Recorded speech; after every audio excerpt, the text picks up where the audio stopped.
So, jetzt kannst du machen, was du willst. Kamera läuft. Ich würde natürlich ganz gern. Yam ba di da di da di da di da di da di da di da di da di da di dam. Yam ba di da di da di da di da di da di da di dam. Ich bin in Jerusalem geboren, im West-Jerusalem.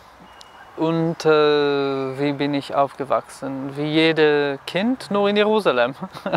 Eine Stadt mit ein bisschen mehr Bedeutung zum Thema Religion natürlich und oft mit Spannung.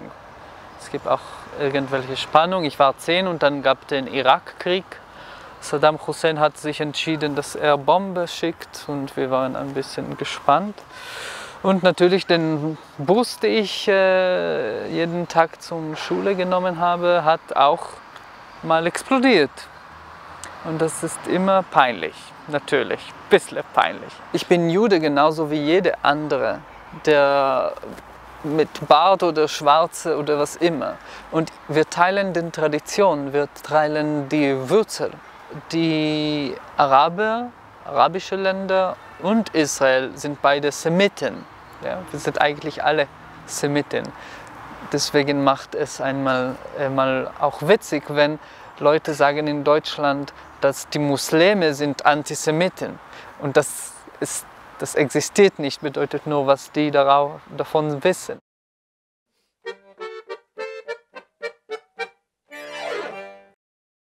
Ich war in einem Kinderchor. Das hat auch viel Spaß gemacht und auch viel beigebracht von der Tradition. Wir haben klassische Musik gesungen und dort fang auch die Stimmbildung. Und mit den Stimmbildungen kannte ich auch Leute, die das machen. Zum Beispiel meine Gesangslehrerin, die war bayerisch, Zila Großmeier. Sie ist nach Jerusalem nach dem Krieg gekommen und sie war einfach eine Sängerin, hat sogar in dem Salzburg-Festival also mehrmals gesungen und dann lebte in Jerusalem und war meine Gesangslehrerin.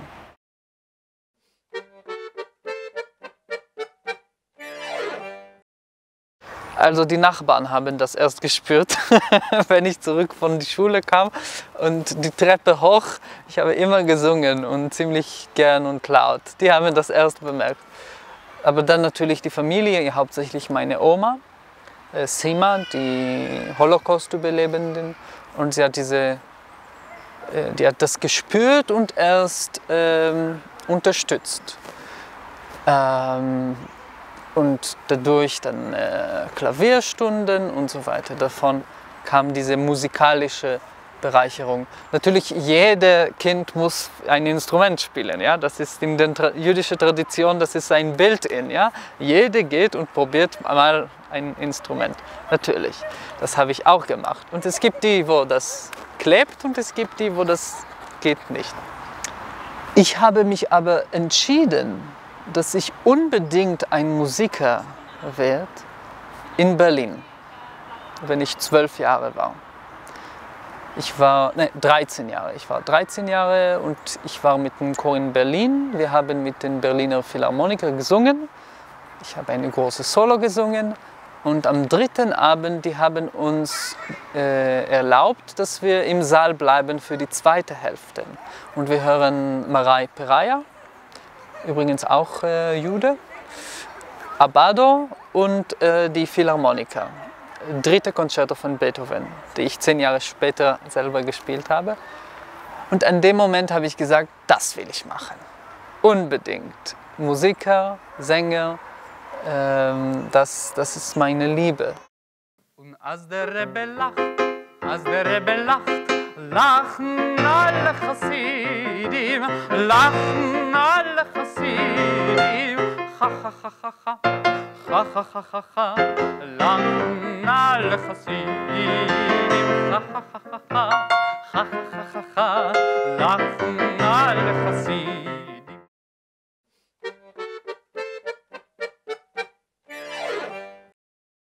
in Jerusalem. Das war das Gymnasium. Dann ging ich in die Armee. Das war auch nicht so eine ganz erfolgreiche Geschichte, weil ich passte überhaupt nicht drin. Dann war ich, nach 10 Monaten habe ich gesagt, jetzt Schluss und bin rausgegangen. Und dann wieder zur Musik und in Jerusalem in die Akademie studiert. Dort war ich, bis ich so 24 war, habe ich Klavier und Gesang studiert.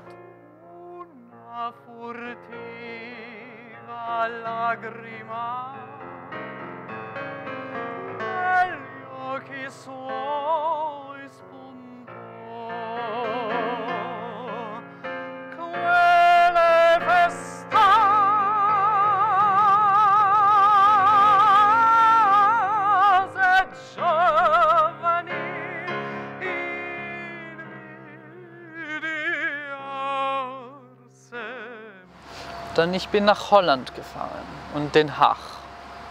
Ja. Und dort studiert, 3 Jahre. Und dann war ich fertig dort. Dann dachte ich, okay, gehen wir nach Italien, schönes Land. Und ich war dort 2 Jahre. Leider in Italien die Möglichkeiten für einen Musiker sind nicht groß. Und deswegen habe ich mich entschieden, ich gehe nach Deutschland.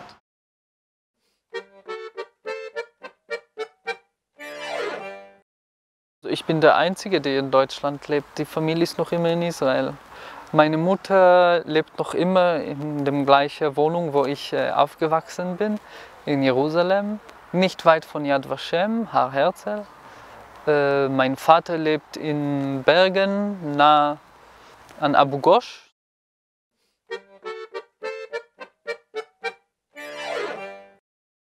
Als Kind, man kommt in Deutschland und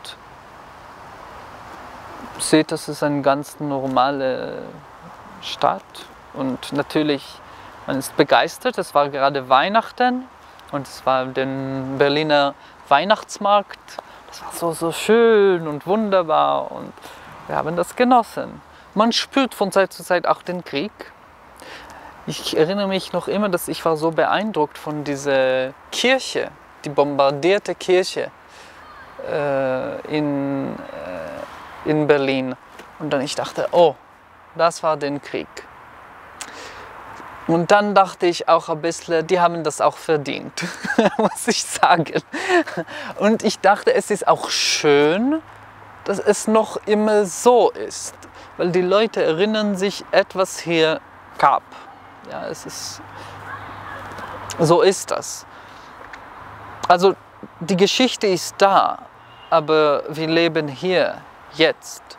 Und ich freue mich, dass ich hier lebe, dass ich hier Freunde habe, dass ich kann Brücke bauen, dass ich habe gute Freunde, deutsche Freunde. Ich fühle mich wohl in Augsburg und in Deutschland.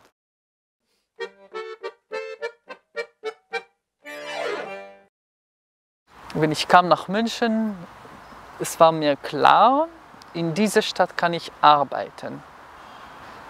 Viel und schön und schöne Sachen machen. Und ich habe das auch gemacht, im Gasteig-Auftritte und Synagoge und so weiter. Aber leben will ich hier nicht. Ich finde, dass München hat so eine sehr starke Struktur, die für einen neuen Künstler und Zuwanderer ist nicht ganz höflich. Ja, es ist nicht einfach.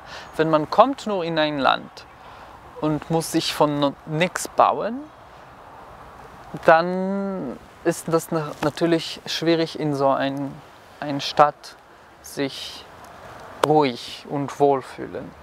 Dazu ist die Friedensstadt Augsburg voll mit Frieden, muss ich sagen, und das spürt man.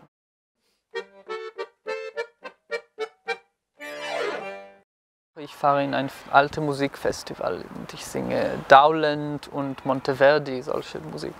Das ist alles wunderbar. Aber ich glaube, die ganzen Bereiche, und das hat auch meine Oma schon vorher gedacht, ja, das war alles ein gut geplantes Programm. Ich habe die Schubert gelernt und ich habe die klassische Basis. Aber meine Stärke, wo ich meine Persönlichkeit Maximum bringen kann, wo ich das Maximum weitergeben kann, ist bei der Jiddisch und jüdische Musik.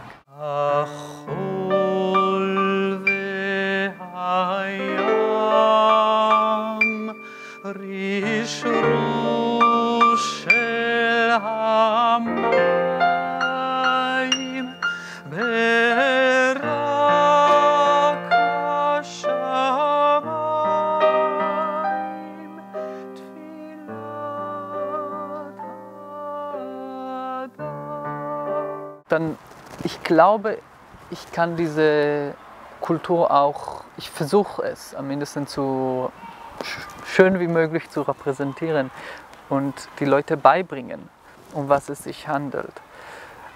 Ich finde, es gibt viele Leute, die können Mozart wunderbar singen. Man braucht mich nicht dafür.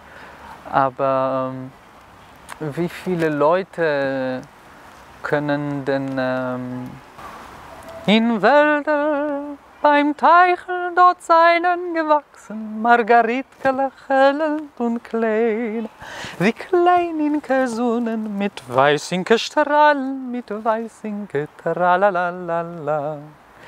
So etwas gibt es wenige Leute, die gerade in Augsburg heutzutage in der Stunde singen können. Aber es gibt mehrere, die können. Dies Bildnis ist bezaubernd schön. Dafür braucht man mich nicht so sehr. Und deswegen, ich freue mich sehr, dass ich das machen kann.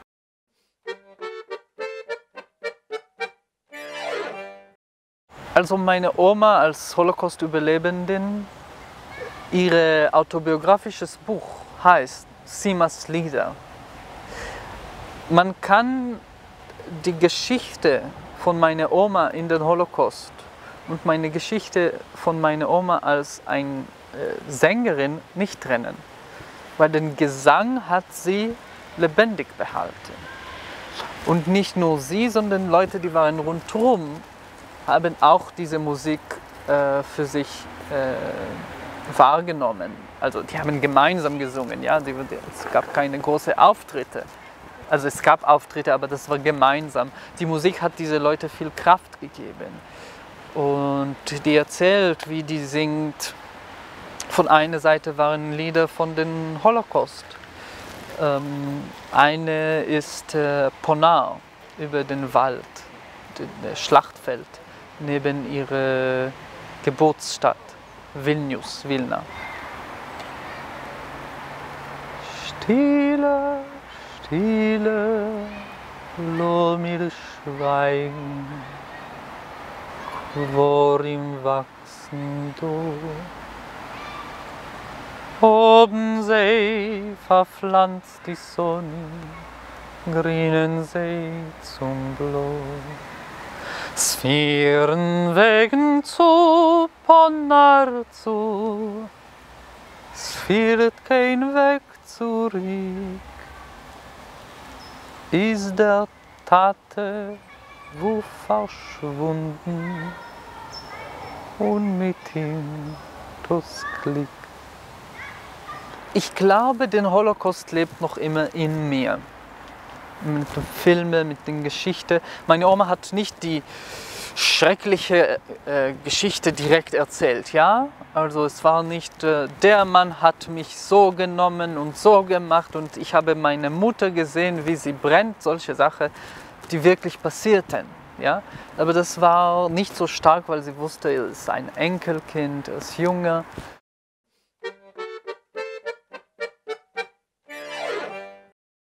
Die jüdische Musik ist, den Ursprung ist noch von der Zeit von der größten Poet David. Ja? David und Salomo, Shlomo, die waren, die haben gespielt und die haben den Psalmen. Und ich glaube, das ist wirklich, man hat so eine Verbindung, man hat so etwas. Und man sieht in die Synagoge Musik. Wäre es für Beispiel, was wird in Yom Kippur gesungen, Tag der Versöhnung. So Kol nidrei vesarei ushluei vecharamei und so weiter. Das alles ist den Ursprung von dieser Musik. Wenn man spricht über David, dann treffen alle drei große Religionen. Ja? Also, der gehört uns allen. Verreg die Welt an alte Kasche, ai ba ba bibi bam. Verreg die Welt an alte Kasche, ai ba bibi bam. Entfernt man tradididiram, oi, oi, tradididiram. Und als man will, kann man nur sagen, ja, bibam.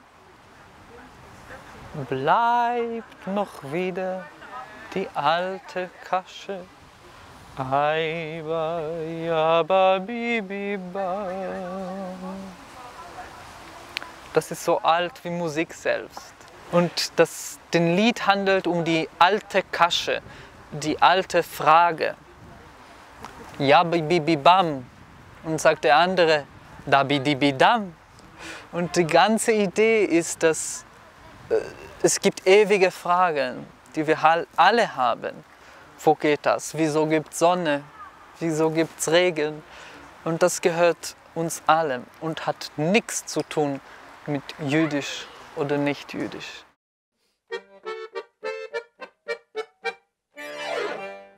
Musik ist in der Lage, Menschen zu verbinden, Menschen von verschiedenen Kulturen. Wäre es Deutsche, Syrien, Israelis, Turkmenistan oder was immer. Also Musik ist in der Lage, die Menschen zu verbinden und seelisch. Ich lasse den Politik für die Politiker. Die machen das schlecht sowieso. Und ich werde dem wahrscheinlich nicht überzeugen, das besser zu tun, weil die müssen ihre Arbeit machen. Also ich lasse die Politiker ihre Arbeit machen. Ich möchte sehr gern die Brücke bauen zwischen die Flüchtlinge und die Deutschen und die Israelis. Und mein Instrument wäre den Gesang.